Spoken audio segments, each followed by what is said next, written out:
আমি সবসময় মঞ্চে যখন গান করি আমি ভীষণ আনন্দ উপভোগ করি।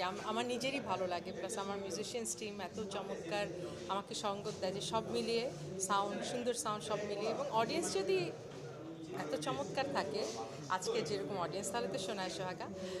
চমৎকার আয়োজন হয়েছে আজকে, তার জন্য আমি সকলকে ধন্যবাদ জানাই।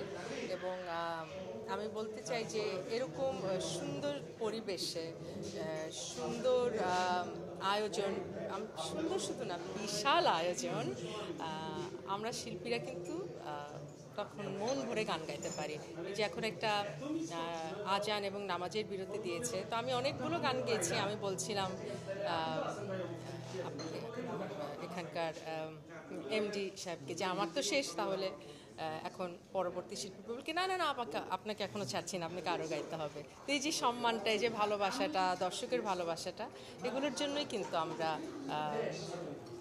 মানে এভাবে গান গাই, আনন্দ বিলাই এবং আনন্দ পাই। এটা তো শুধু রাজনৈতিক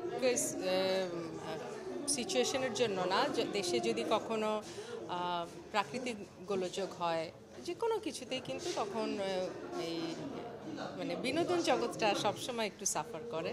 এটা খুবই স্বাভাবিক, এবং আমি মনে করি খুব শীঘ্রই এই সময়ের উত্তরণ ঘটবে। আমি খুবই পজিটিভ। নতুন গান একটা এসেছে অলরেডি রঙ্গন মিউজিক থেকে, তুই আমার জানের জান শিরোনামে। আর ঈদের পরে আবার নতুন গান আসবে, এবং ঈদেও একটা গান আসবে, আসলে ঈদেও একটা গান আসবে।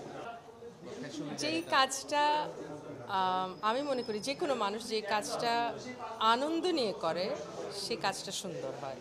তো আমার মনে হয় এখানেই সব কথার উত্তর দিতে পেরেছি আমি, কারণ আমি খুব আনন্দ নিয়ে ভালোবেসে কাজটা করি নিষ্ঠার সাথে, তো সেটাই হয়তো প্রতিফলিত হয়।